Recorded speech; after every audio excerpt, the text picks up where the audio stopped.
ब्राह्मण समाज बुद्धिजीवी समाज है और ब्राह्मण समाज कभी भी कोई गलत निर्णय नहीं लेता। बहुजन समाज पार्टी ने लोगों को नेता बनाया है, विधायक बनाया है, सांसद बनाया है। बहुजन समाज पार्टी की चाहे विधानसभा का इलेक्शन हो चाहे लोकसभा का, सीटें बराबर कम होती रही हैं। पिछली बार जो हुआ था 10 सीटें लोकसभा की थी, इस बार तो एक भी सीट नहीं आई। विधानसभा में बस एक ही सीट है। और जात के आधार पर राजनीति करने वाला नेता वो सर्व समाज का या विकास की बात नहीं कर सकता है और न ही विकास का वो काम कर सकता है। मझवा विधानसभा में सर्व समाज इस बार बहुजन समाज पार्टी के साथ खड़ा है। मायावती जी की भी गलती रही है, जो सड़क पर मुद्दों को लेकर वो नहीं दिखी, जो पैसे पहले दिखती थी वो अब घर में बैठी रही। 9 विधानसभा में से सबसे बड़ी रैली होगी। किसी भी राजनीतिक दल अपनी रैली करा लेगा, ऐतिहासिक रैली मझवा विधानसभा में होगी। चमार मेरे मित्र हैं, पढ़े मिल रहे हैं मुझे, मेरे पासी समाज के लोग मिल रहे हैं मुझे, यादव समाज के मिल रहे हैं, पटेल समाज के मिल रहे हैं, मेरे भाई मिल रहे हैं, ब्राह्मण समाज के, ठाकुर समाज के मिल रहे हैं। मैं कैसे मान लूँ? अगर आप जीत कर विधानसभा चले आते हैं तो 2-4 ऐसे मुख्य बातें जो आप जिन पर काम करना चाहेंगे अगर बताएं। इस वक्त हम मिर्ज़ापुर की मझवा विधानसभा सीट पर हैं और विधानसभा उपचुनाव का जब से ऐलान हुआ है मझवा में गहमा गहमी बढ़ गई है। इस वक्त हमारे साथ बसपा के प्रत्याशी दीपक तिवारी उर्फ दीपू हैं। उनसे हम बातचीत करेंगे और जानेंगे कि यहाँ की लड़ाई हमने तो आपको दिखाया ही, जनता किसके फेवर में ज़्यादा है, और इनसे समझेंगे कि यहाँ का जो जाति समीकरण है किसके साथ जा रहा है। बहुत बहुत स्वागत है आपका। धन्यवाद भाई। जब हम क्षेत्र में आज घूम रहे थे तो कई जगह हमने ये देखा कि जो है बहुत सारे ब्राह्मण समाज के लोग अभी भी संशय में हैं किस तरफ जाएं। उन्होंने कहा कि हम आखिर में ये बताएंगे हम किस तरफ जा रहे हैं, तो आप कैसे देख रहे हो? देखिए, ब्राह्मण समाज बुद्धिजीवी समाज है और ब्राह्मण समाज कभी भी कोई गलत निर्णय नहीं लेता। और रही मझवा विधानसभा की बात, तो मझवा विधानसभा में सर्व समाज इस बार बहुजन समाज पार्टी के साथ खड़ा है और आने वाले 20 नवंबर को सर्व समाज मिलकर बहुजन समाज पार्टी के हाथी चुनाव निशान के सामने बटन दबा के बहुजन समाज पार्टी को विजयी बनाएगी। बसपा यहाँ पे काफ़ी मजबूत रही है। 3 बार जो है रमेश चंद्र बिन जो अभी समाजवादी पार्टी में है, लगातार 3 बार यहाँ विधायक रहे, लेकिन उसके बाद 2017 के बाद से जो है भाजपा का कब्जा है। तो क्या लगता है कि इस बार लड़ाई आप किसके साथ देख रहे हैं? देखिए, आपने कहा बहुजन समाज पार्टी मजबूत रही है और मैं कहता हूं कि बहुजन समाज पार्टी हमेशा मजबूत थी और आगे भी रहेगी और वर्तमान समय में बहुत मजबूती से चुनाव लड़ रही है। बहुजन समाज पार्टी कभी कमज़ोर नहीं हुई थी। बहुजन समाज पार्टी ने लोगों को नेता बनाया है, विधायक बनाया है, सांसद बनाया है। लेकिन मैं उन विधायक और सांसद से पूछना चाहता हूं कि बहुजन समाज पार्टी के लोगों को, उनके कार्यकर्ताओं को कौन सी ऐसी कमी उन्होंने कर दी कि आपके सम्मान में कि आपने बहुजन समाज पार्टी आप उनको छोड़ के चले गए, उनको धोखा दे के आप गए हैं। लेकिन 2012 के बाद जो नतीजे हम देखते रहे, बराबर जो है बहुजन समाज पार्टी की चाहे विधानसभा का इलेक्शन हो चाहे लोकसभा का, सीटें बराबर कम होती रही हैं। पिछली बार जो हुआ था 10 सीटें लोकसभा की थी, इस बार तो एक भी सीट नहीं आई। विधानसभा में बस एक ही सीट है आपकी। देखिए, 2000 जब से आप बात कर रहे हैं तब से एक गुमराह करने वाले, जैसे मदारी होता है या एक जादूगर होता है, आँख के सामने जादू दिखाता है, उसी तरह ये जादूगरों की सरकार आई है। इन्होंने जनता के सामने इतना बड़ा भ्रम फैलाया, इतना बड़ा झूठ फैलाया कि लोगों को इन्होंने सपना दिखाया। आज जनता उस सपने में फंस के उनके तरफ गई, आज जनता रो रही है। उनका जब भ्रम टूटा, उनका जब आँख खुली, उनका सपना टूटा, तो उन्होंने देखा कि हम लोग के साथ बहुत बड़ा धोखा हुआ है, हम लोग ठगे जा चुके हैं। किसको मदारी आप बता रहे हैं? वर्तमान सरकार, भाजपा सरकार। बिल्कुल भाजपा सरकार को।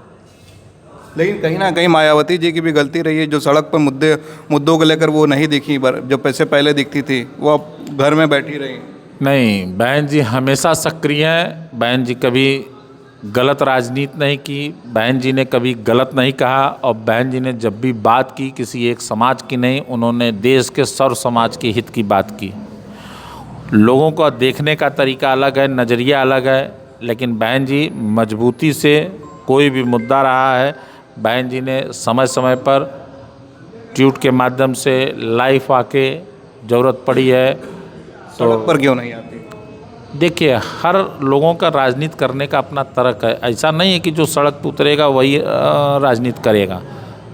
सड़क पे उतरने वालों को अगर आप अच्छा समझते हो तो जनता से पूछिए, जनता। संसद का रास्ता तो कहा गया है कि जो सड़क से होकर ही संसद का रास्ता जाता है। नहीं, संसद से, सड़क से संसद तक का रास्ता जाता है।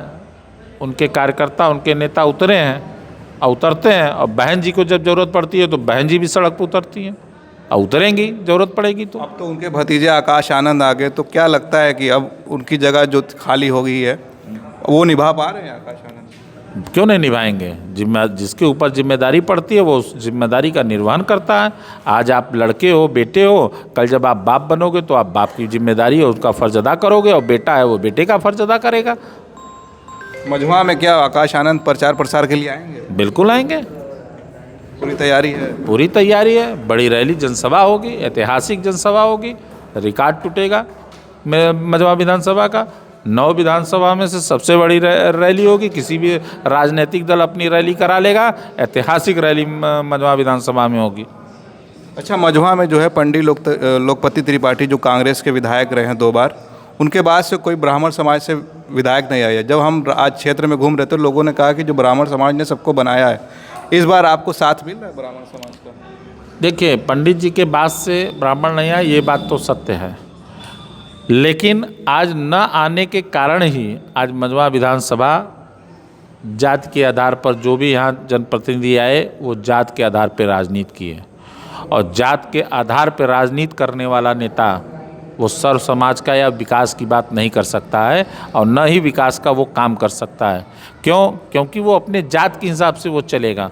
दीपू तिवारी छात्र राजनीति से निकले हुए लोग हैं, और दीपू तिवारी कभी जात की बात नहीं की है। दीपू ने जब भी बात किया, सर्व समाज की बात किया। मैं गांव में घूम रहा हूँ, मेरे साथ के चमार मेरे मित्र हैं, पढ़े मिल रहे हैं मुझे, मेरे पासी समाज के लोग मिल रहे हैं, मुझे यादव समाज के मिल रहे हैं, पटेल समाज के मिल रहे हैं, मेरे भाई मिल रहे हैं, ब्राह्मण समाज के, ठाकुर समाज के मिल रहे हैं। मैं कैसे मान लूँ?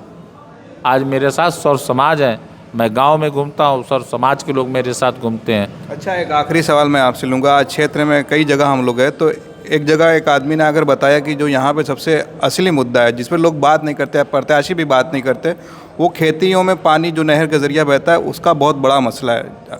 तो इस मुद्दे पे आप कुछ काम करेंगे या कुछ कहेंगे?